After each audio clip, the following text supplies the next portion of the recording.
Let's break the mold. Start believing and stop waiting for the other shoe to drop. Welcome to Wild on 7, presented by Pilot Games. We're here until it's here. All right, welcome back to Wild on 7th, your favorite Wild podcast, presented to you by Pilot Games.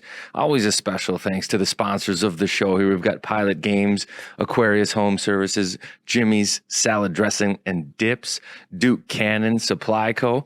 Love all those guys. And hey, we've got some new news. We won't drop it today, but the podcast is gaining momentum. More sponsors coming on board for the new year. Can't wait to get to that. But speaking of new year, before the calendar change, we celebrate a big holiday, Christmas. Kinger, it's been a while. I haven't seen you in a week. How was your Christmas? It was awesome. I went to Palm Springs. You look a little bronze. I was like, where did this guy? I thought I was going to call you out on tanning, but you look I've been nice. getting a drink called Miami Vice with a floater, which I think means you're a degenerate because it's a regular slushy drink, and a floater just means they like pour a shot on top of it, and then you take your straw and kind of mix it. But read half of a book that I'll probably never read the rest of. Golfed a little bit. It was great. Trading the MSP for the PSP is a good change. It was 85 degrees. What? So who'd you go with? The family? So we like opted out of Christmas because our house was just getting done. Our new house, and it was too chaotic to figure out, like, where do we put gifts? Are they in cars or at hotels? And it was so great to not do gifts and just be together. And we did a thing you'd like. Each of us drew a name, and you had to say 3 things about the other person, 3 words, and like do a little talk at dinner. So I don't know. I think it's better. We've done it a couple times, and I always like it. How about you? What was fun. You had the skating going. Yeah, we got on the ice for the first time, which was good. Yeah, it's been a stressful ice making year. How's the? Give us the.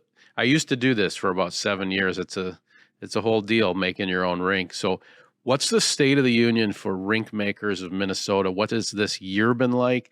Where are you at? How's it going? For those of you out there that have an outdoor rink, I'm pretty sure that you can relate. So all of a sudden, you got the pour. It looked like it was going to be cold early December. Yep. You get your water down, and maybe some people did before that because there's a cold snap like before Thanksgiving, I think. Do you use a membrane? Do you buy that plastic? Yeah. Okay. I always liked the annual membrane purchase from Membrane Store. Yeah. The liner or whatever. Yeah, the liner. Call it a membrane though. The membrane? Yeah. Then you can get insane in the membrane. Nice. But so then we got the first freeze, but I didn't have enough ice because I've got like 4 inches on one side, 12, 14 on the other side. Cough button. Yeah, that cough button's that's another thing about Christmas. Pilot Games. Like, everybody's sick. The Wild are all sick right now too. Yeah. I'm actually not feeling bad, but I'm sounding bad.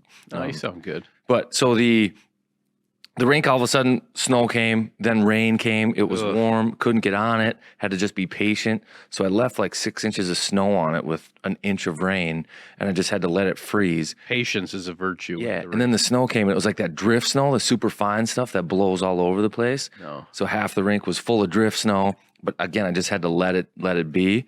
Christmas Eve, I was able to get out there and clean it off, Zamboni. Or with the snowblower, and then Zambonied it like 4 times, homebonied it. Good enough to skate.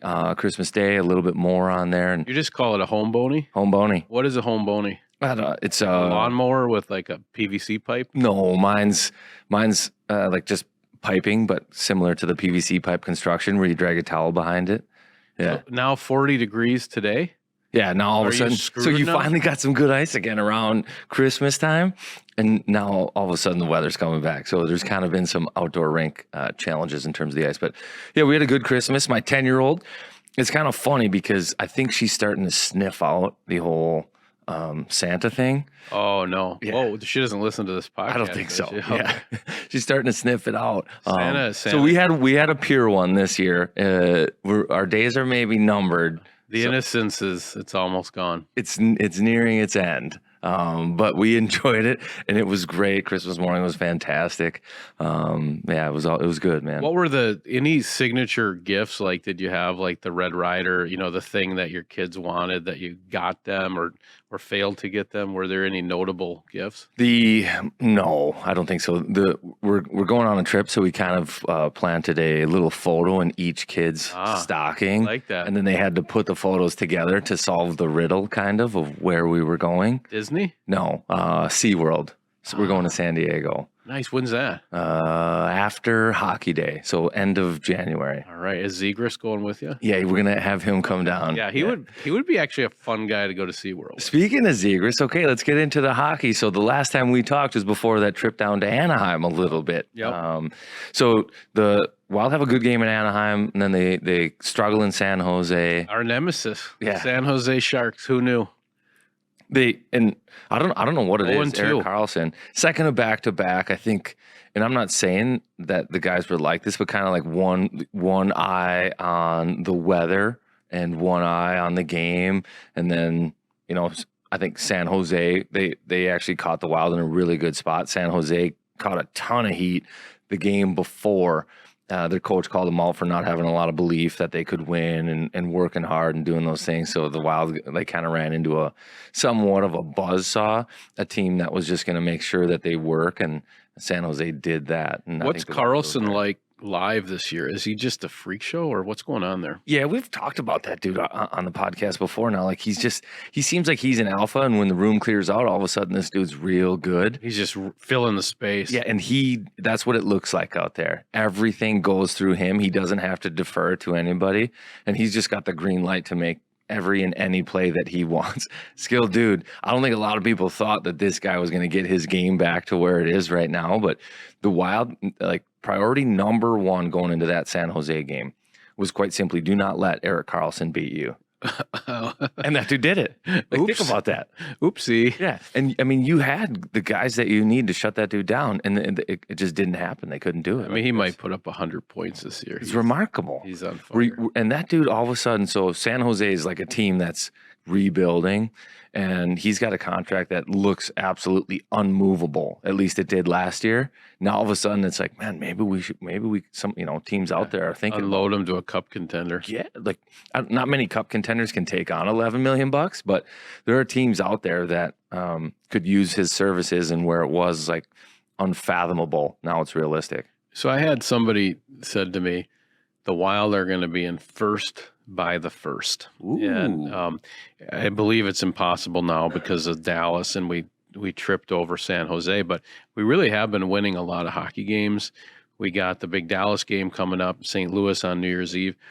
I mean, we'll be, you win both of those, and you're in the mix. Who would have thought it after the start, right? Right. And actually, that's how this season kind of feels, doesn't it? Like the goes to illustrate how important the start is. You get off to a tough start, and all of a sudden, no matter what you do after, it just doesn't seem solid. It's like 1 week into the season, we're going to decide what kind of year you're having. We should look, because it was after like the Wild have played 34 now, and it was after like 31 games. The Wild were off their last year pace by like 2 points, and they've maybe caught up to it now. They've been playing great, and they did a power rankings recently. They had them fourth behind Boston, a team that both Billy G and our guest today, Marc-Andre Fleury. Those dudes really thought Boston was legit, or do you think maybe they say that just like, it's in the who's East, top of the league? Boston, or who's in the East? Yeah, right. Who can? Yeah, you're right. Who can we get? Who can we trade our joy to, and it won't play us again until the Cup final?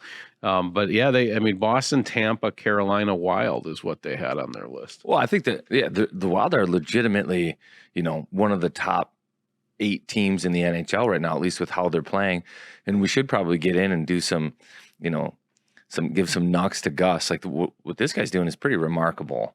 Yeah, he's been great. The numbers are crazy good, and it's like I feel guilty because it's almost like, okay, you can't rely on a backup to be this good all the time, but he's beyond that amount of time that you can rely on a dude to be that good. It's like 10 games. He's like 9-1, 1.74 goals against. That's like the best over that stretch. Like, it's not a fluke. It makes you want to go to a garage sale with Bill Guerin, doesn't it? Yeah. Well, this guy, it's like when Tarantino put Travolta in Pulp Fiction, right? He just takes some person, Sam Steele, Gus, whatever, and all of a sudden they're great. I want to go garage sailing with Billy G. He would find a 52 Mickey Mantle, in the spoke of a bike. They'd be like, "What's this? Oh, let's just take it home, John." And it'd still somehow be graded like a 9 or a 10. 10 PSA. I only know that because I'm not into sports cars. So speaking of garage sale, I had this thought the other day. Are Zuccarello and Kaprizov that good? Because Sam Steele has been terrific too, right? He really has. And we're saying how great he's been playing, and he's kind of the linchpin for the offense, and all the lines shake out with him being there. Everything is terrific, right, with him. Let's rewind a year. Ryan Hartman was the same thing. Like, can you plug anybody in there and play with those guys? Like, can Bill Guerin go garage sale shopping anywhere and put somebody in? And I don't want to take away from what Sam Steele has done, because like he passes the eye test. You know what I mean? Like, you look at it and he looks like a player. But do those two guys make everybody look like a player? I feel like it's a trick question. I don't know the answer, I but feel it's like you're trying to bait me into this, and then you're like, actually, John, it is hard to play with those two guys. it'd be hard for me. I don't know. Wasn't Hartman? I felt like last year was more of a trio with Hartman. I mean, I don't know what his stats would project. He was 65 points. I don't think Steele's trending to 65, is he? Well, since he's been on that line. Okay, no so doubt. he's doing what he's supposed to do. I think it would be.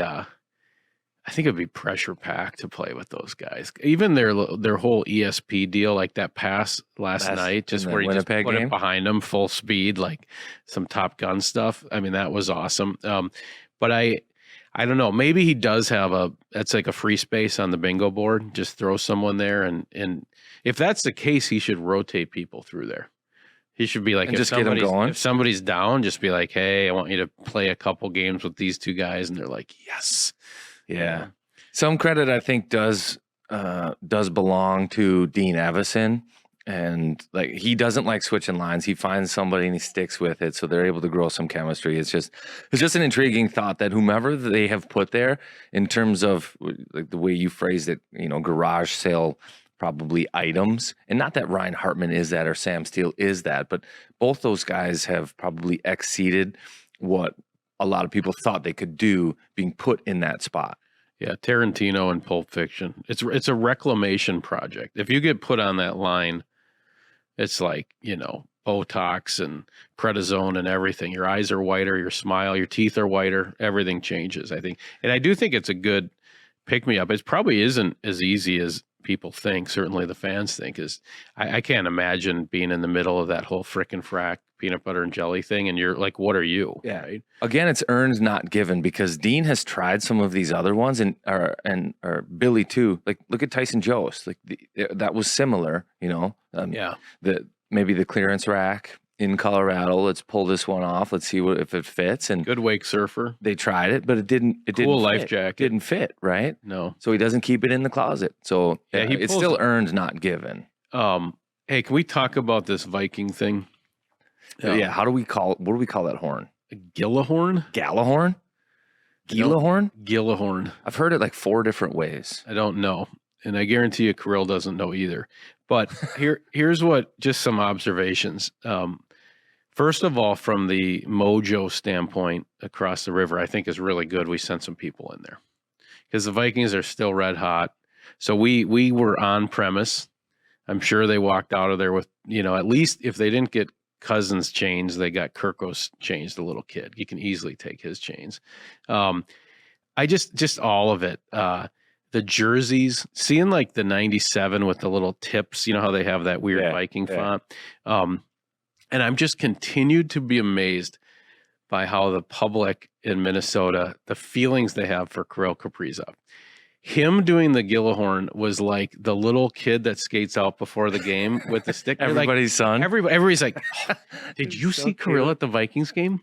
Was he having a good time or what? I mean, it's like a Coen Brothers film. Like, oh, I mean, smiling from ear to ear, you know, and he did the clap and, you know, he walked out first with the guys and Oh, that Kaprizov. He's always smiling. Dude, it's amazing. It's like, yeah, he's a superstar. It was funny how they set it up too. How he walks out, he walks out like 1 second before. So I had to watch it 3 times to realize that it was his teammates lined up next to him that he walked past and the camera followed him. And then he gets out and like all of a sudden I see like, oh my gosh, that's Zuki in the background. And then it's Brodin. Oh my gosh, there's Ack. And you just kept going. There's like 6 guys behind. Dean's just furious, We're all teammates.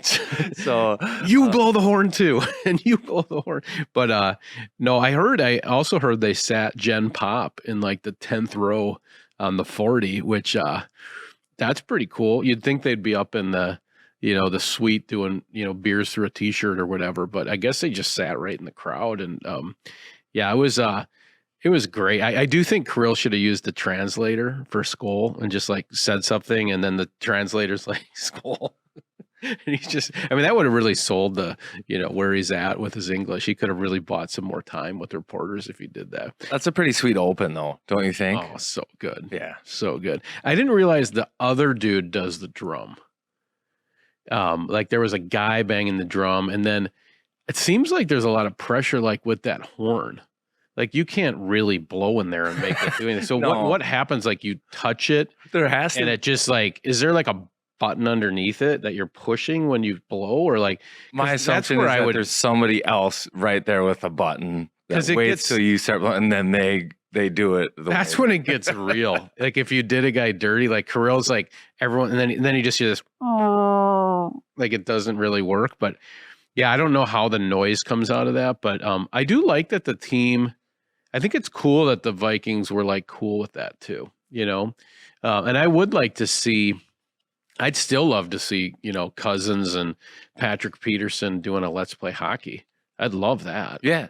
Like, let's get weird. Let's get Minnesota. It still seems a little nice. I don't want to be fleeced, if that makes sense. Like you think they saw us 4 in the power rankings? Well, I think that they're probably fans of the podcast, and then you know they recognize that the Wild might be onto something with these chains. Kwesi Adolfo. Yeah, he's the Wild got him back to St. Paul. Then they sent Thielen over for a game against Edmonton. Now the chains are back in Minneapolis, and I just want to make sure that we could be getting played. The antenna are up. We know what's going on. We're cool, but just so you know, like we're not dumb over here. We're gonna figure this out. Like you can go ahead and win your championship, but we're gonna get those. We're gonna get those chains. We got our eye on you. And interesting, they did it before Packer week, right? So maybe. But you think do those guys have a day then if they're so they get with a trophy? Are you talking football? No, I'm talking about the Wild guys that went to the Viking game. Do you think is that like a fun day? Do you just kind of kind of get into some mischief? Is that like a true green light? I don't know. Or is it like a PR thing where everybody in the whole planet's watching you and you just kind of wash your hands and go home? Well, I think once you are 6 dudes decked out in jerseys with your name and number on it, you stick out a little bit. But if they had, a jacket on and you're able to cruise through the parking lot quietly and check out some tailgating or whatever it might be, I think that would be fun. Yeah, absolutely. I think they get after it. Plus, it's the holiday. Some of those guys are, no family in town. They're from Europe. So, it's not like they're racing off to wherever for their Christmas plans. So I'm sure they all hung out and, they finished the night up with an eggnog. Great look if you own a 97 Kaprizov or a 25 Brodin Viking jersey at the X. That's a great move right now if you need one.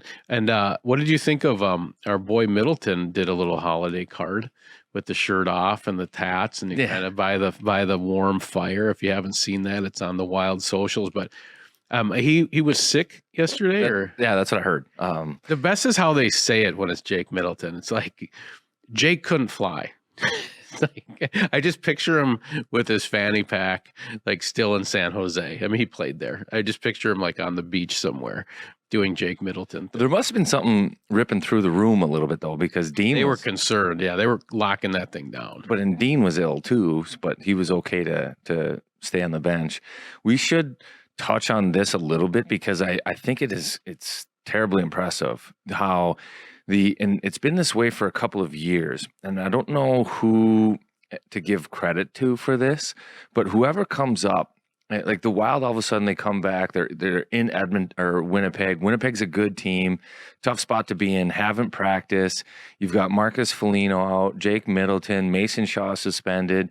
You just get 3 dudes up that haven't played. You put them in the lineup, and they fit right in, and you win. Yeah, and it's not like the same dude. So almost every team I played on, they had like their number 1, number 2 call up guy. So it would be like, okay, here comes so and so, player A, and player A comes up. Person gets healthy, player A goes down. Somebody else goes down, player A comes up. Person gets healthy, player A goes back down. And that's really the dude. And if you need another one, you get player B. So it's player A, B up. One player comes back, B goes down, then A goes down. That's like how it is, right? Mm-hmm. The Wild are different.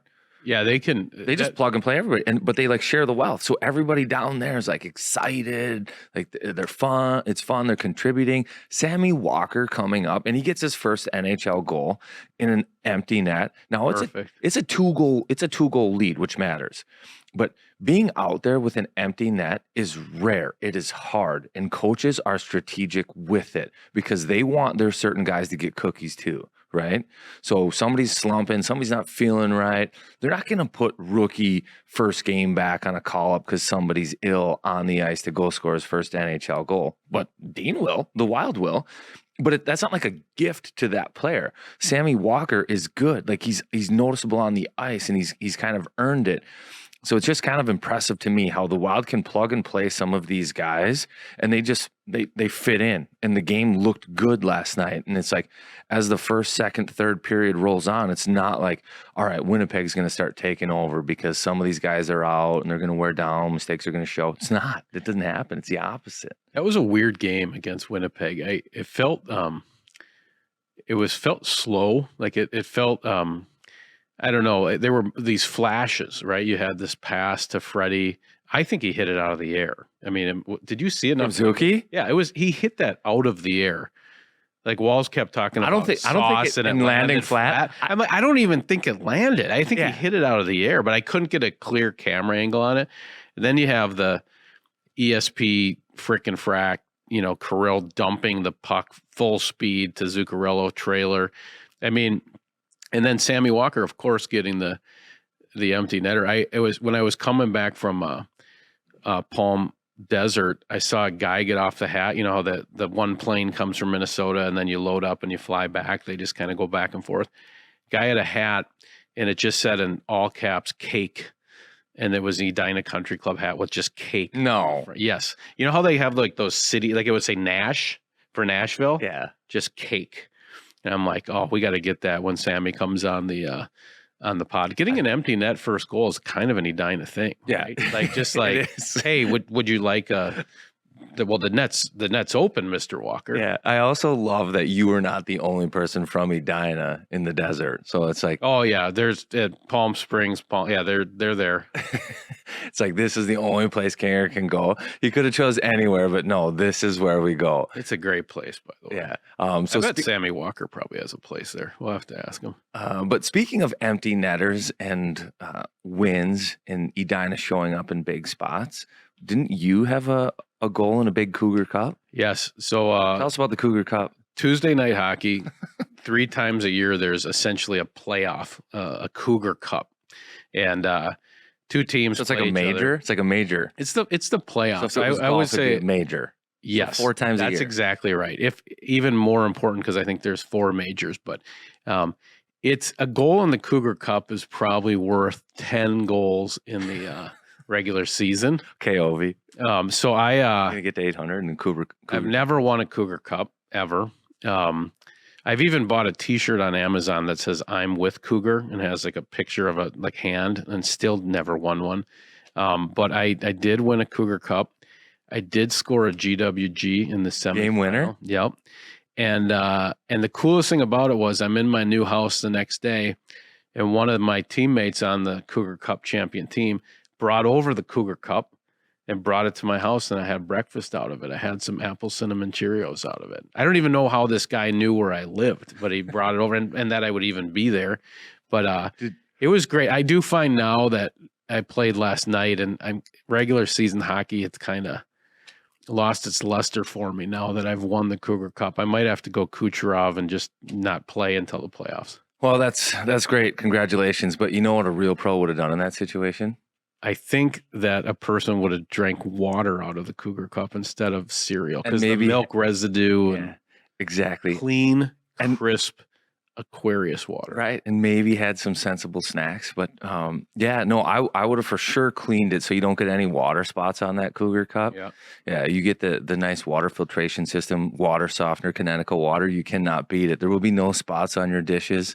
Crystal. Your hair actually looks right now kind of like you've been washing it with a Connecticut system. I might have it in the new house. I don't know. It's your hair looks fluffy, light, beautiful. I obviously like to drink it. I had a couple of Manhattans, a little too many on Christmas night. What? Yep. So Shocking. I don't do that. But and it was great. Filtered ice. It was fantastic. Aquarius Home Services. You got to check them out. AquariusHomeservices.com. Again, for all your home needs, whether it's electrical, plumbing, HVAC, water, they've got it all. Check them out. they're like the Freddie Goudreau of home The services. Swiss Army knife. So I'm going to talk about our friends at Jimmy's Salad Dressings and Dips. Going to do it a little bit differently. They like this Holy Smokes dip.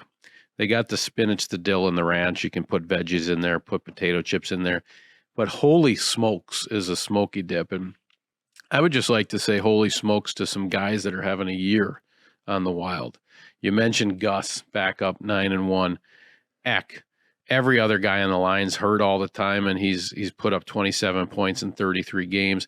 Zuki, just a career year. I mean, he is on fire with 37 and 33. Spurgeon plus 14. I mean, new appreciation for Spurgeon, as well as the Iowa boys. Shaw, Dewar, 11 points as well. That's a Holy Smokes seasons from some of these guys. And next time you're at Cub or a grocery store near you, look for Jimmy's Salad Dressings and Dips. Pick up some Holy Smokes smoky dip. Don't ya be messing with my dressing. I switched it to my dressing. I think that's what they actually want me to say, even though I've been doing it wrong for 2 years. Sorry, guys. Let's get into the guest, because we've got a fun one. Marc-Andre Fleury joins the show, and this was recorded earlier. We'll toss to in a minute, but I thought he was fun. Little reserved. Goaltenders are a little bit different. He seems to be. He might break that mold a little bit, like normal dude, but has like a weird streak to him a little bit. Yeah, I think if you know him, it's different. It takes a bit to peel back the onion there, but I do like that as a goalie. I think his rapid fire clocked in at about 11 minutes. Every shot, every rapid fire, he's processing to see what the answer is. But no, he's a very charming guy. I think that's the way I would say it. He's French. I don't even know what that means, but if someone was to ask me what it was like talking to Marc-Andre Fleury, I would say he's French. He's sort of like, there's like a flourish there. And his prank stuff, the way he talks about pranks in the Royal We, where he's like never, even if there's footage of him doing a prank, he's sort of like always lying about it, like lies to it constantly. Yeah. He subscribes to the theory, deny. Yeah. I mean, he just is like, yeah, it wasn't me. Like, well, but no, like you just did it right here. We saw you. Nope. Wasn't me. But I'm such a dork on the goalie stuff too. I love like who shot surprises you more than others, and what were the best shots you ever saw, like who's got a weird release. And I do think that's really interesting, especially a player that's practiced with Sid and Malkin. Now he's with the Russian and Zuki and some of these guys. He's seen all these people throughout the league for a long career, but yeah, I love that. And I do think we just mentioned it before we jumped on, but I mean, this guy is in the holy trinity of goaltenders, with Waugh, Brodeur, and Flower, and I think you'll start to see that triangle complete once he retires after winning another cup with the Wild. But I mean, he's a special player, 3-time cup, future Hall of Famer. So really awesome that he stopped by. Yeah, let's check it out. Marc-Andre Fleury. With us here today, we've got one of the greats, number 29 in the program, first overall pick, 2003 draft class, perhaps the best draft class ever, probably NHL, and pick number 1, and a affectionately known as the Flower. I had to do some research on where that nickname came from. Maybe we'll get into that a little bit. But Marc-Andre, how are you doing, my man? I'm good. I'm good. Yourself? Oh, great. Yeah, great. Thanks for coming. Thanks for joining us today. Kinger, this is, as always, we got into some of this. Out in front of you is a nice display of Duke Cannon goods. They sponsor the guest segment of the podcast. So thanks to Duke Cannon. Make sure on your way out that you grab some homemade eggnog soap. It's a good smelling one, so I might take it. Yeah, something. A little stocking stuffer, if you will. Lump of coal. Lump of coal. Yeah, that will Find go somebody. home. Yeah. That will If go home with anybody's somebody. been naughty, that's a good one. Yeah. Very good. So again, John, a couple questions on Minnesota. How are you liking it? How are you acclimating to? And now there's been plenty of snow, and now the cold's on its way. But how are you getting used to it? It's been good, been easy. I feel like everybody's very welcoming. from the neighbors, people at school. For the kids and in their sports and stuff. At the rink, it's always easier. I find. For me, got a bunch of guys playing hockey. So it's not too bad. And so it's been great. I haven't had a good winter in a while too, so it's nice to have some snow on the ground and get shoveling a bit. If you had to compare Minnesota, you've lived a lot of places, right? Pittsburgh, Vegas, Chicago, Quebec. What is Minnesota? How does it sit in your mind compared to the other places you've lived? A little similar to Quebec, I would think. Okay. Longer winter a bit, starts earlier, finishes a little later. A little chillier, a little more snow and stuff like that. But lots of trees, right? Lots of water also, and that kind of reminds me of home a bit. Yeah, we're like the most southern province of Canada, basically. Yeah. Almost. So are you going all in on winter? Like you put snow tires? What kind of car do you drive? Yeah, really? You going all in snow tires? No comment. Is it all-wheel drive? That's all that all-wheel matters. drive. That's all that matters. Winter tires, all-wheel drive. So Good. it's been fun to actually slide a bit around corners Yeah. and stuff. So a few donuts. I don't know if you're allowed to do donuts, but Yeah, you're allowed to do Right? donuts. Yeah. Yeah. My dad's a police officer, and he always said, "You're allowed to do anything you want, just don't get caught. yeah. Everything's legal till you Really, get caught." that was his party line. Smart. You don't do a rink, do you? Or would you ever? No. I mean, it'd be hard, but Yeah. I have a slope backyard and front yard, so it's, I don't know, will be a tough yeah, it rink. would be like a luge. Yeah. Luge rink. Yeah. So Alex Ovechkin just hit 800 goals. I got a couple questions on it. What makes that dude so challenging to stop? Yeah. Just shoots hard. It comes hard, comes fast. I feel like he hits everything. The pass doesn't always to be in his wheelhouse, perfectly. I think he can, doesn't matter where he gets it, he still gets a lot of wood on it. And tough to read, right? Because it's on a one-timer, it's tough to read the release. You don't know what's coming, right? So That's funny. I think goalies always talk about like his patented goal, which is the power play one-timer goal always, right? Like he's got so many of those, right? Like right. crazy. But he's like, I don't know, he scores some goals too, like coming down the wing. He's got like a very strong wrister too, and he shoots he can shoot a little bit from behind himself, kind of, he doesn't have to release in front, so he shoots low behind and through D's leg or around his leg, so that the RD can get a stick on it, So he can hide it a little bit too, and it looks a little different. And it still come fast too. So how about spin? Because we've had somebody in here before too talk about like spin on the puck. Like, does that matter? Is more spin on a puck harder? Like, will it climb the jersey, like up over the shoulder, like get a piece of your equipment but still get through you? I haven't noticed too much effect on spin to save the puck, maybe. I know when I go play the puck behind the net and there's spin on it, I'm not comfortable. I know this thing's going to bounce everywhere, but on a shot, I don't know. To me, it doesn't matter too much, I think. So he scored 800 on Mrazek. And is that like, if as a goaltender, is that something that you're trying not to be part of that, or can it be cool? Like, yeah, he scored his 800th on me. I really don't know. I'm curious. I would rather not be in that conversation because you see yourself getting scored on so much, right? Forever. Forever. It's not the best thing as a goalie. But he scored it. I'm sure I've had many goals of his throughout his career. Yeah. Yeah. On me. I don't know. I mean, I suppose I played with Marty Brodeur, and it was funny because I scored my first against him, and I was kind of ribbing him a little bit. And he's like, "Hey, bud, go through the NHL records. There's a lot of guys that scored their first against me because I've been playing the NHL a long time, so you're not that special." Hey, I got a goalie question for you. So, I don't know if this is right or wrong. When you're not playing for a night, so the Ottawa game the other day, and you get the like backwards hat on the bench, you're not starting, you're with the boys. No pressure. It seems like that could be kind of fun. Or is it like you always want to be playing, or is there like a vibe when you're the backup for a day off, ball cap? That seems like pretty sweet. It's just no stress, no pressure. Right? You just It's like you're in the movie of the Minnesota Wild, but you don't have any lines. You just cheer. Come on, boys. Good job, boys. Well done. Do you like that? Is that fun? I mean, I know you want to play as much as you can. Seems like a good gig. I don't know. I feel like once in a while, right? But maybe not, I don't know, every night. I find like sometimes when you do it too much, to me, it gets boring, Yeah.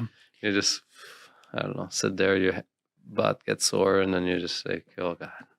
It's like being the Well, that's an indictment on vice Tony president. DaCosta right there. If Tony DaCosta's not entertaining enough, that's on him, right? Like that's where you have to lean on the staff back there to have some jokes, have a little something. keep you sharp, right? Yeah, get your head going about something.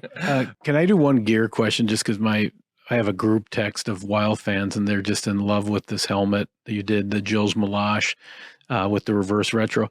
How does that process, how does that work? You see the jersey, somebody's explaining 1978 and you connect the dots and how did that happen that you get this great mask that kind of tips the hat to the former goaltender? Tony, our trainer, told me about the jersey, showed it to me, and then I remember Gilles Malache bringing the outdoor game with that mask, right? Yeah. Not too long ago. And Gilles was my goalie coach in Pittsburgh for many years. So I just thought it'd be cool to make a little replica from it looks awesome. You got his name on there and cursive. I think it's so cool. Now, I think back then the masks were simple, right? Like just a few lines, nothing crazy, not a bunch of designs. So it's easy to see from far, I think, too. And I like the look, yeah. Yeah, even remember the Pele Lindbergh where it would just be the white mask? Mm-hmm. I mean, now there's so much happening that you don't even see it as well. I think that's why that mask works so well. Do you like the reverse retros? I do actually, yeah. I think they're a little more fun, more colorful, right? It's like the yellow pads. Yeah, I don't mind that too. I've had those a long time ago, so it's nice to bring them back too. Yeah, different shade of yellow, maybe slightly different shade of yellow. A little brighter. Yeah, right. So what do you do with all your old helmets? Like, you have like an old mask boneyard at home, or what do you do with all? I do. That's the one thing I always kept. Try to keep one mask every season. Okay. That I played. Yeah. So how many masks you go through a year? Just one. Oh, so you'll keep that mask that you wore that year. Yeah. Okay. Do you display them? Are they in your house, displayed, or are they just in a room? Yeah. No, on the shelf. Yeah. Oh, that's cool. I have when I was peewee, when I was midget and junior, a couple of junior masks, and then the NHL ones. What's your favorite mask of all time? Ooh, I got a replica of one from Moore and one from Brodeur. Oh, nice. Yeah, so they're not the real masks, but I still think they're pretty cool though. That is good. Yeah. So I wanted to, before it gets too far away, go back to backing up. Have you ever had a scenario where you're on the bench and goalie gets injured or pulled and you've got to jump out on the ice and start playing and you've got a stomach full of hot dogs or you're like, I didn't think I was getting in there today. I rolled the dice between periods and now I'm paying for it. It happens. Yeah. I think earlier in my career, I think it was more well known that the backup goalie would get back in the room and get a couple of hot dogs or something, I think Montreal is still one place that usually the trainers get hot dogs. Oh yeah, right. Between periods, so maybe you sneak one or two there, but it happened, and then you kind of regret it right away. Yeah, all of a sudden you're sitting in there, you're stuck in your mask, and you get a little, hot dog exhaust up in there. Yeah. As long as you don't if you don't have mustards or ketchup on your jersey, then no proof. Am I good? Good. Okay, let's go. Hey, I'd love to know, coming into Minnesota, what did you think the Wild were like? And then what surprised you when you actually got in the room and saw what the team was like? What was your perception before coming here about the Wild, and then now that you're a member of the Wild, what surprised you? I don't know. I knew Billy right from before, and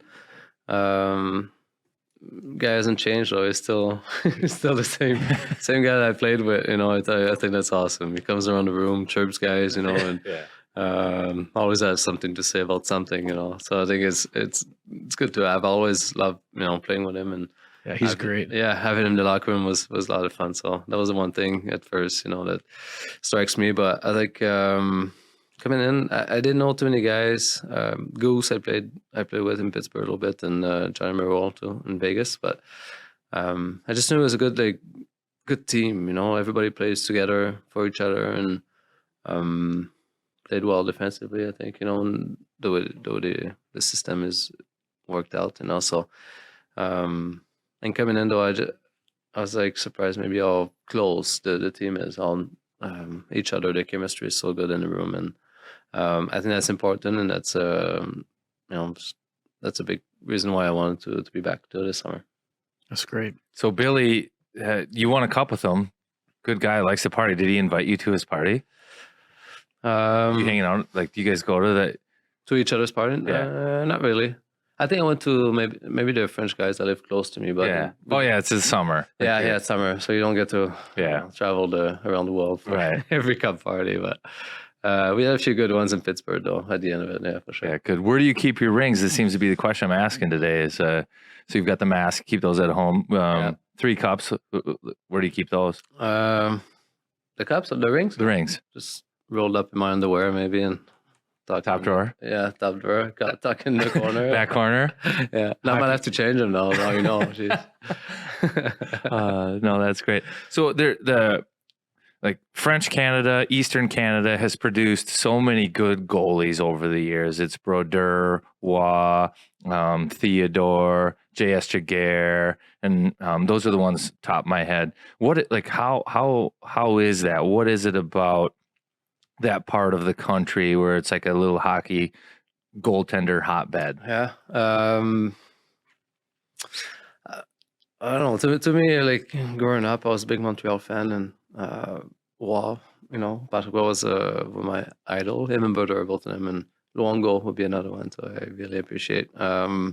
I think if you have somebody you look up to, and then try to mimic your, the way you play, the way they did, and I think it was the goalie coach they had to Francois Allaire. Yeah, we had him in Anaheim. Yeah. So I think he's the one who kind of brought in the butterfly, right? With Waugh in Montreal, and then a lot of the French guys kind of start leaning on that and playing that way, and I think it helped, a lot of French goalies making it early on, and there is that era. And J.S. Jaguar, I mean, I think about his style of play. I think it's different than yours. Like Jiggy was more of a blocker, like a big guy, and he was great. One of the best humans too. He'd have his pads to where his shoulders would pop up, or he knew all the tricks. And but butterfly guy and Francois Allaire, we'd go do the drills, and Francois Allaire would actually get mad at us because we'd try to shoot to score, and that's not the purpose. Like he would want you to hit like your spot, and it was all about technique and technicalities within it, at least with Francois Allaire. But you think that helped some of these French goaltenders kind of get a leg up on goaltending and really carve out their way? Yeah, I think so. I think that was like a good way to learn and get going, and having a good technical base, right? I could say, and that, and then you watch the guy in Quebec, all the way they played and stuff, and help each other from watching each other, I guess. But I think to me that was a good reason. But I think now you see a lot of Swedes, a lot of Finnish, Russian goalie, right? Those are the one now. I think they're maybe the more they use it the most in the league, right? Right. So talk about the season a little bit, right?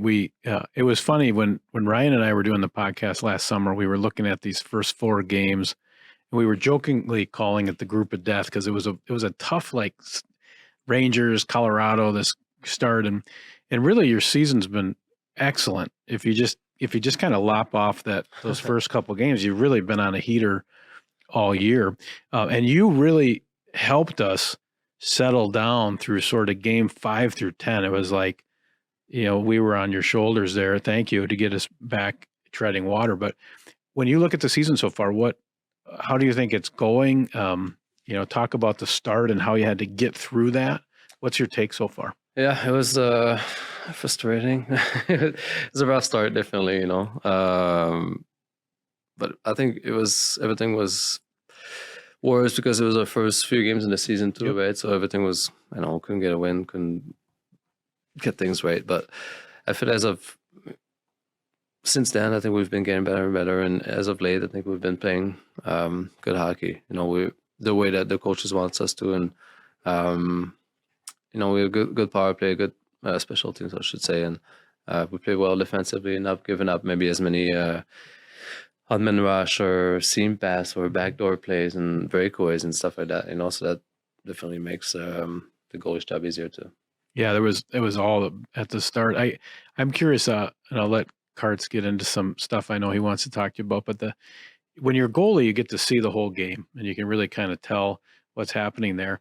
When you look out at the teams you've played so far, who's impressed you the most in terms of maybe the way they're playing, their structure?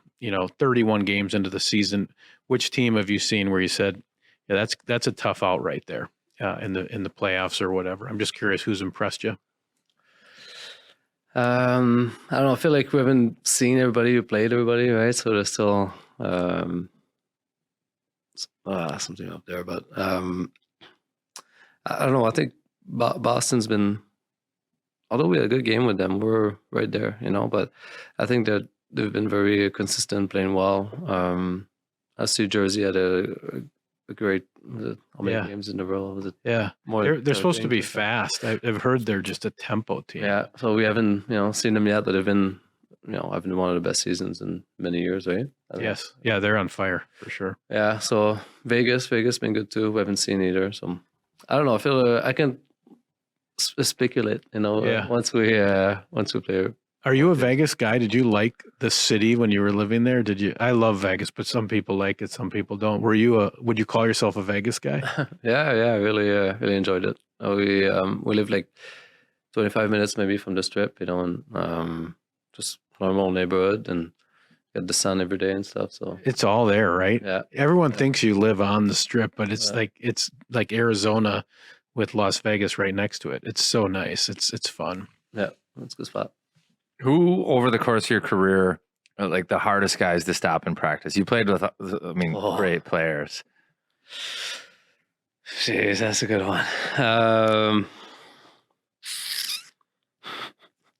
don't know. I think in Chicago, Kane, I don't know, those three, Kane, DeBrincat, and Taze, they always waited around, trying to get some goals from the side and yell when they score, let and stuff like that. So they were good at it. And in Pittsburgh, I think I've been playing with Sid for a long time. He was another annoying one. Always trying to score. If you stop him, he's shooting from the corner while you were taking the other guy's shot. The next shot. Trying to score. It has to end in the net. Yeah, I love it. And then he's in corner celebrating. I was like, that's doesn't count. Oh boy. But I don't know. I feel like I played with many great players, obviously. Yeah. Tough to just pick up. Yeah, tough to pick one, but I think maybe it's important to note that one of them isn't Bill Guerin, so we'll have to use that. Yeah. Hey, also his middle name is Robert, so his real name is Billy Bob. He wants to Billy go by Bob. Billy Bob. And he also wore a bubble when he played college hockey. High tech. So if you need any material next That's time. good. Yeah, thank you. Who's the hardest on the Wild to stop in practice? Yeah. I think a sneaky is Zuccarello. Don't tell him though, because he gets a little cocky a little bit, maybe. What is it? What's with his shot? Why is It's just deceiving. He's he's very patient and like just like looks like nothing's happening. And it's just He like, kind of he looks got like a the guy long that sets you up. Like he's got the long stick. He's like patient with it. It's slow. He's like got a little whip to it. Yeah. So then he's like waiting for you to move, and then as soon as he does, then it's like a change up little flip upstairs, and then it's in the net, and you're kind of like, how'd that go in? It's just like, oh god, he was so slow and it's still going. It just like changes the angles because he has a long stick, right? A little bit, and he's like straight legged, just like so like this, standing still. Oh my god. So he's got a sneaky shot, but it's deception. It's not power. So he's very different from Ovechkin. Yeah. Or Kirill's like fast, like shoots hard, shoots good, right? Like he's obviously he's a very good shooter also, but just I don't know, different.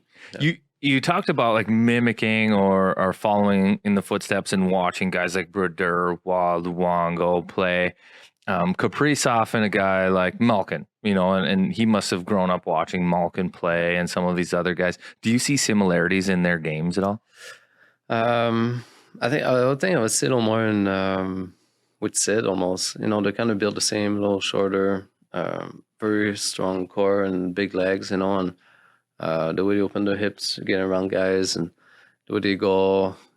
Obviously he's a very skilled guy, but he still goes and get the pucks in the corner, gets a few, some bumps in there, and I really appreciate that from him. Yeah. So we got to get into it because you like to have fun. The fans love it too. Like it's great. I think they feed off it. All that is fantastic. But behind the scenes, prankster. And on the podcast, we talked a little bit about Kalen Addison and the honk and the exhaust bit. And I have to apologize because he blamed you in the video first and foremost. We told him we were doing it. On the podcast. We told everybody, we set it all up. So if anybody listened, so we knew Kalen didn't listen to the podcast because we told him we were going to do it, which is okay. That was awesome. By the way. Awesome. Yeah.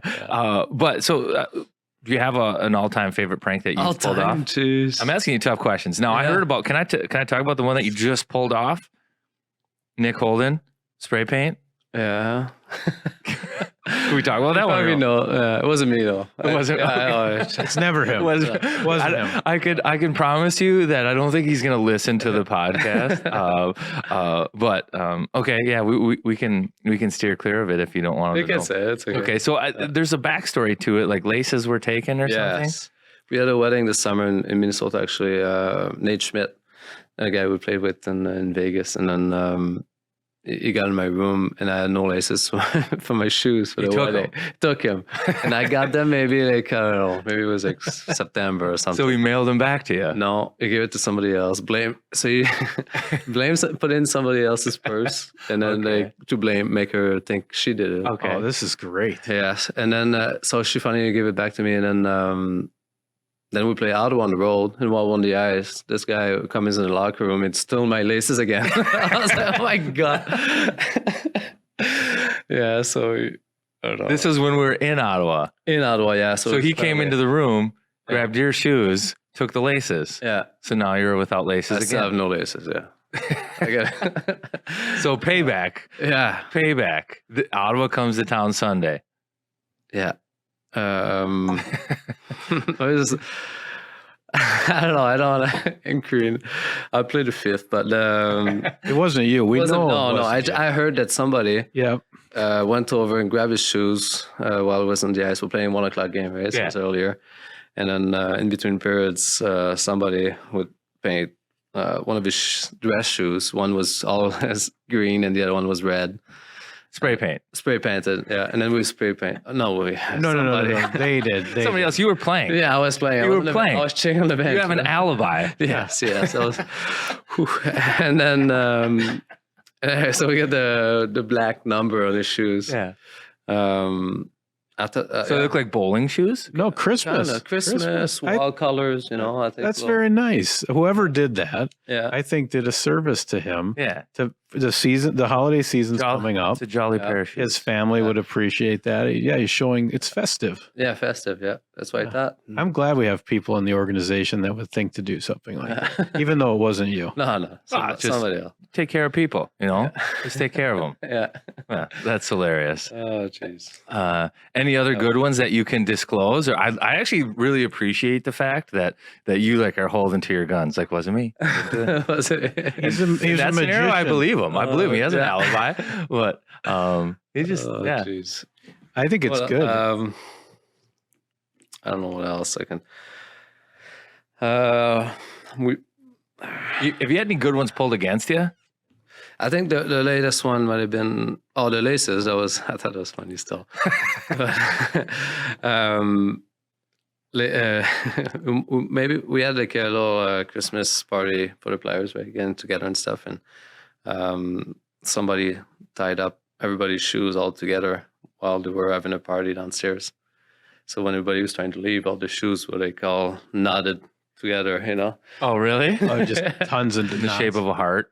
No shape. I think I'm just saying what I heard, but I don't know.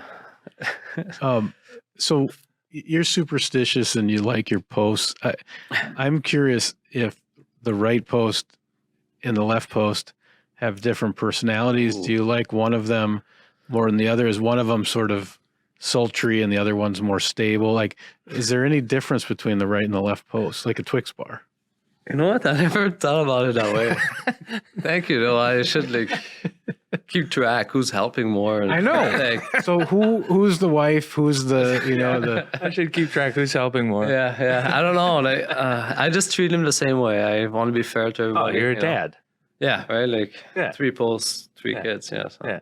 Okay, well, it just You love them all the same. Let's say, keep an eye on it. Yeah. Let us know if Baloney. anybody. one thing they'll always say, thank you and merci, because I don't know if they're French or English, you know, where True. the medals from. So I just make sure I get both. That's good. Good Yeah. coverage. It's like the double anthems. Yeah, you got everything covered. You're good. What have you had any distinctly Minnesota moments yet where you're at like the Mall of America or you're anything where you've been like, this is we're really doing Minnesota, honey, like the family, like we're all in on Minnesota. Maybe when it snowed in October, I was like, oh, there you go. And you average 3 miles an hour on the drive in. Oh, jeez. That was rough, too. One thing, though, I heard about like the Minnesota Nice, right? It was very nice. And earlier in the season, there was a car accident and I went around and stuff and I got some in my tire and I got a flat, going down the highway, stop at a gas station and stuff. And don't have a spare in my car. Just like those things that you feel the... Oh yeah, the pressure thing. Yeah, right. Foam. They put foam in it. But that doesn't. I don't know. Didn't work. Anyway, so this random guy just shows up with his little wife, and then just offers. He's like, "Hey, you need help?" I was like, "Yeah, that'd be nice, thanks." And then he went home and then got a plug and everything he needs, a better compressor to blow it up, and then comes back, fix up the tires, and then it's like, "There you go. Have a good day." I was like, jeez. That's awesome. Yeah, like just so nice, like just, I don't know, I'm sure he had something to do that day, but he was very, very nice. That is nice. Yeah. Full Minnesota. That's above and beyond Minnesota. Yeah. I like that. That is nice. Hey, why are you number 29? When I got to junior, there was like 3 goalies at the end of camp, and then there was either 130 or 29, and then the other guys were older, so they got 1 and 30, and I got the third jersey 29. I love it. And just stuck with it. Yeah, That's good. Yeah, but I always like Felix Badvin growing up, Yeah. So I thought it was a good number. It is. Well, we appreciate the time, and we got to get you out of here. I have a couple questions though, so because and King and I talk about this a lot. Like, when did you know? Like, first overall draft pick of the 2003 draft, like maybe the best draft of all time. A lot of pressure there, but when did you know that, like, hey, holy cow, I'm a pretty good player. Like, I might make a living at this. This is pretty late. I don't know. I feel like I played junior, but I never thought I would make it to the NHL. That was such a big step, and everybody's so good. And I played in the World Junior Championship in Halifax, and then things went pretty good. I think I made a bit of a name for myself there, and that season my team too in junior wasn't too good, so I had a ton of shot, every night. I think that helped me out too. And anyway, so I was just happy to get drafted, but I knew it wasn't it, right? Like, I still had to go to camp, and then once you're there, then you got all them, older guys and other goalies and stuff, and I just thought it was going in and going back to junior right after a couple of weeks. So I don't know. In my head, it was always a doubt that you could make it be good enough to make it and stay and do it for a while. But I mean, it was something that pushed me, to be better and trying to stay with the team. What's it like having Revo join the squad? You obviously were with him before, but seems like I was at that Detroit game the other night, and it was like he just kind of crossed it off the calendar for us. I mean, he played a big role in that game.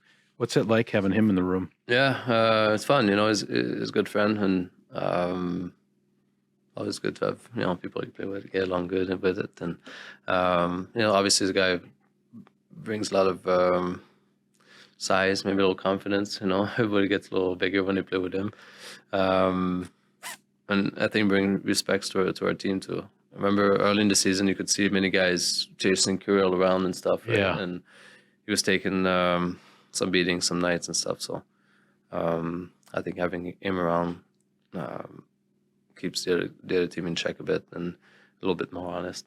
Now he's got Kirill wearing an elf suit, so I think when Revo asks you to do something, you just say yes, right? Yeah, it took a little convincing. I think Kirill wasn't his first thought, but I'm glad he did. Though he's such a fun player to watch. Good young kid. Always smiles a lot, loves hockey, right? And it's fun when those top players, right, like do little things like this for the fans. Oh, the fans right? loved it. Right? I think it's a good, unexpected. Yeah, so cool. Yeah. So last one, there's like a goalie fraternity, and I was between the benches for the Ottawa game and snapped a little picture of you and Talbot sitting there having a little chat, and the fans loved it. I was surprised by it. Like, what are these conversations like? Like, what occurs out there? It's like the quote I put on there was like, "Hey, buddy," but yeah. There's like a recognition there, and like a mutual respect, I think. But like, what's the conversation? Yeah, just say, how you doing, man? What's going on? All things, I know you missed some time early in the season too. Was hurt, right? Just see how he's doing. He's fine, and where he's living, how's the family, how's the kids, So, just regular. Just catching up, right there. Just catching up, yeah. His team's been good lately, right? They've been winning. He's been good too. He's been good. He's been winning, So. Just say congrats, keep it going, I get along great with Tals. When we played, I really enjoyed, being around him last season. Yeah, fantastic. What are your holiday plans? What are you gonna do? Probably go to Montreal for our own town, small town, but for a few days, and then be there for Winnipeg. Awesome. Yeah. That's a Minnesota thing too, actually, is most people around like North America, when you ask where they're from, they say the big city. So they'll say Montreal, knowing that you're likely from a suburb outside of Montreal, but you don't say. So like I'm from White Bear Lake, Minnesota. Okay. And what Minnesotans do is they'll always say like the suburb that they're from. So you'll be in, I'll be in like Miami, and people are like, where are you from? I'll be like, White Bear Lake, Minnesota. And everybody looks at you like, what? Where is that? Like, he's got no idea. Instead of St. Paul. Yeah, instead of saying like, I'm from Minneapolis, I'm from the cities, you say like the suburb that you're from, which I find funny, but that's only in Minnesota. Everybody else says like the big city around. But yeah, man, no, I appreciate your time. It's been a lot of fun. We missed rapid fire a little bit. Maybe should we hit them with like 2 or 3 questions, like our favorite We can ones? finish with rapid fire. Yeah, it only takes a second. Let's finish with rapid fire. I'll start with mine while he pulls his up. Who do you text the most? Boy. My wife, I think, probably, yeah. Yeah. Netflix accounts. You have your own? Do you share them? Mom and dad on yours? No, just our family. Oh, good. Yeah. He's a grown-up. Well, this is how you know. Like, he has you're 3 legit cups. NHL. He has you 3 have your cups. own Netflix accounts. That's what I'm talking about. Like, he's established. You ask the young guys. They all share them. They share them, really? Yeah. I wonder, do you have the number 29 in all your passwords? We can't. It's like no, I don't. We already know where he keeps the rings. Thank you. I gotta change that. You want more? Or you want me to go? Go ahead. through? Yeah, go ahead. Let him rip. Well, we know nickname. Flower. Weirdest thing in your overnight bag. Eggnog soap. The what? Eggnog soap. Eggnog. It will be today. I don't know. Weirdest thing. I don't know if so. I brought a few tea bags for the plane because sometimes you don't have one. Classy. Yeah, I don't know. I'm just starting to drink more tea. I feel like. Why not? Yeah. What do you listen to in the car? Christmas music these days. It's your birthday. Where are you going to dinner? I don't know. Just doesn't matter. Just going out. I was gonna say, I don't know. These don't offend anybody. No. But it's like, do you go with friends? Do you go with the wife? Do you go with the kids? No kids? And then you don't. So it goes from McDonald's to good steak. So you have a green light in any NHL city. Coach just says, get after it. You guys are rolling. What city would you pick? Probably New York. The bar closes late. People don't recognize you at the. Yeah, it's You anonymous. get lost in that city. It's nice. Yeah. Hockey jersey you had as a kid?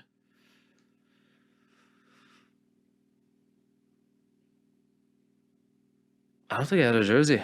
No? No. No Wa, no Brodeur. Later on, when I got older, Pre-game meal. spaghetti with meat sauce, gluten-free noodles. Gluten-free. Noodles, yeah. Nice. What go-to drink at the bar? Depends seasons, but Winter. I just like how much this guy pays attention to detail. Like he That's lives like in the moment. He lives in the moment. it's rapid fire. I'm so slow. He's a goalie. But yeah, This he's is, like, this it is to be depends. expected. He's not going to drink red wine on like July 4th. No. Like it depends. Are my kids there? Yeah, that too, right? The next morning, I get up early. I don't know. I like a good red wine in the winter. Maybe margaritas in the summer. Okay, just two more. Last thing you binge watched. Yellowstones. Nice. Watching those, yep. Who's Rip? Who's Rip in the locker room? Yeah, who would be Rip? Who takes people to the train station? Might be Revo. Yeah, Maybe Middleton. Midzi acts like it, but he wouldn't do it. No, Midsy's in the bunkhouse. He's in the bunkhouse. He's like Walker. He's playing guitar. Yeah, Walker. That's Shawzy. No, maybe Hartman. Oh yeah. Who plays you in the movie? Jean-Claude Van Damme. Oh, yeah. Remember the movie? Like he was a goalie. He was like And he did the in splits? yeah. And his line was, I play a little juniors. That was his line. What movie was that again? I forgot. I don't know. You got it, Race? No, it was a hockey movie. It's called like, there was like someone was going to get killed in like Madison Square Garden. No, it was in Pittsburgh. It was the Pittsburgh. Mellon Arena. Yeah. And Because he had to fight the. they were going to iceberg. die like during the game. Yeah. That's awesome. Well, we'll get that for the listeners, but I appreciate you stopping by. It's a lot of fun. Yeah, sure. Yeah, Thank you. Yeah, Thanks for steadying the ship too, man. You really helped us out of a tough start and we're rolling now. So keep it going, buddy. We're happy you're here. Thank you. Thanks for Happy to be here. Thank you. Thanks for having me. Thanks. Sure. Hey, Marc-Andre Fleury, you touched on it before we threw to it. That it's interesting to me that, and I touched on this on the broadcast, Matt Zuccarello has the hardest shot for him to stop in practice. And I bet if you were to have picked, like he probably wouldn't have been in your top 5 guys, right? No, and I loved how he talked about it too. It's like, it's almost like, he's playing with that giant stick. So it's completely impossible to read it, right? It's like he's got a completely different thing. We've compared him to the Super Checks wing with the extra long stick by the wall. But it sounds like because of the stick, at any given moment, he can just flick it in. And it sounds like he just flicks it in. Yeah, just flips it, changes it. Yeah, flips it and all of a sudden it goes over your shoulder. It's almost like a trick stick, like the trick water skis that are, smaller. But I was surprised to hear that. And I did love when you asked about Malkin and Kirill, both Russians, and he didn't miss a beat. He said 97 is a little bit more similar to a guy, number 86. Yeah. Plays in the dirty areas, in the snot bubble, loves hockey, kind of a hockey nerd, and that's all he wants to do, and will take a punishment. I've felt that way as well watching Kirill, and it was really, that's a guy that played a long time with Sid. With top end players. A long time. And for him to say, Have the no, appreciation. actually, the guy he reminds me of is 87. That is a high compliment to our Russian baby. I thought about this too, because asking him about Alex Ovechkin and what was challenging in stopping that guy. And then Ovechkin's now over 802 goals. Remarkable. So to put this into perspective, what Ovechkin has done and against goaltenders like Marc-Andre Fleury and the other guys that you mentioned in the Holy Trinity, like he has scored against basically all of them. Yep. 802 goals. I don't know that in my life I have scored 800 goals, right? And I was a goal scorer. Don't laugh. I was a goal scorer for probably the first 20 years of my playing days, right? From 4 years old to about 23 years old, that was my job, was to score goals. So 20 years of playing youth hockey, I would have had to average like 40 some goals a year, which I don't think that happened. Like college, a great year is. Can you imagine if we had a stat person to check Just this? dig all this? Just like calling my squirt coaches, like dig out how many calling cards ballast. squirts? Like they're pulling guys out of Strauss. Like, no, we need your binder from Squirt A. No, we weren't playing 80 some games a year. But you think about Alex Ovechkin. I don't have 800 goals in my life, and this dude has 800 in the NHL. How many Cougar Cup goals does he have? Well, he would only need one. Just saying, he doesn't have any. But he would only need 80. How about when he talked about Ovi? It was insightful. He just said the thing with Ovechkin is he just hits it hard every time. Yeah, he's like, people think he's on a toothbrush tee in that that spot on the circle, and it's just like perfectly passed to him all the time. He's like, it actually doesn't matter. Throw it in his feet, throw it behind him, throw it right at him, and it's just the same velocity, as hard as hell. Well, you know who was another goal scorer that was similar in that regard, would tickle the rafters, was Danny Heatley, and he played for the Wild, and he had a great quote too. It's just like, where are you aiming when you shoot these? I don't aim that thing. I try to hit it as hard as I can. If I don't know where it's going, there's no way for you to know where it's going. So he just would just let it rip. And it's a volume game. I think Ovi's probably similar in that regard, but yeah, something special. 802 goals. Like I think about it, it's unbelievable. He compared Kirill's shot to Ovi. He said Zuki's shot is weird and it's probably the most deceptive, but he said Kirill just shoots hard. Just hammers it. So I thought that was interesting. I don't know that there's a difference. You'd have to talk to a scientist, I suppose. But some guys' shots look fast and some guys' shots look heavy. And I don't know what the difference is, but it's like the eye makes it seem like it's different. Like, Ovi would be heavy. And I guess Kirill would be fast. Yeah, Ecker's too is like heavy. Like when it hits, it looks like the goalie might fall over and it will just continue to climb over that goaltender. It's like they're chopping wood. I don't know what it is. They're splitting wood. And it has to be like a velocity thing, but some guys' shots are heavy. Ovi's is heavy. Ecker's heavy. I think Kirill's is heavy in some regards too, but yeah, man, something special. I don't think Kirill, if Kirill can get to 800, that would be something. And the game's changing. Goal scoring's going up a little bit. But when Kirill gets to 800, Ovi had to start at about 18, 19 years old. Do you think Kirill will still look like a little, like a baby? He's like chasing 900. It's a fountain of youth. He's just got the Do you think he's same had to face. shave yet? He's smiling. I just he's so happy. I just love Minnesotans talking about Kirill. I mean, he's just this 97. He likes it in Minnesota. He's always smiling. So our guest is likely going to be in goal. I was surprised Gustafsson for the game. So Gustafsson and Fleury were kind of rotating, and then Gustafsson was in the net in San Jose, then bounced back again first game back in Winnipeg. Don't know that if there's something to read between the lines there. People were ill. Who really knows? I don't. But I'm assuming that it's going to be Marc-Andre Fleury in the net for the game. Yeah, 10 days but away from the X. It'll take 5 more days for them to come back against Tampa January 4th. So this thing is just sitting there like one mountain. Really the only holiday Wild experience. This is the holiday game. Mm-hmm. So I think it is going to be turbocharged down there. Tough ticket from what I'm hearing. Real tough ticket. And I think it's going to be electric. It would be a great win. Maybe a feisty game. Let's get a little... It's always feisty with Jamie Benn. Yeah, let's get some 7th Street Savages going. Let's get Reeves running around. Middleton healthy.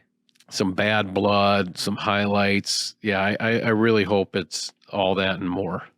Give me a 5-layer sandwich on that game. Are you doing that game? No. Are you going to go? I'm not sure. Do you ever go just Gen Pop and just get in there and mix it up? Not sometimes when I bring the kids. Otherwise, I'll probably watch from the press box. Okay. Yeah, I think that one will be fun. And then I do think it'll be interesting to see. I'm intrigued by this New Year's Eve game against St. Louis. Because if you remember what they did to us last year. New Year's Day. Those Hawaiian shirts, man. When they got off the bus in the Hawaiian shirts with the little stereos and the flip-flops, we were deader than dead. We're holding 16-ounce beers that are freezing 1 second after we open They them. got lucky. That was science. And they It just... was like the cryo chamber.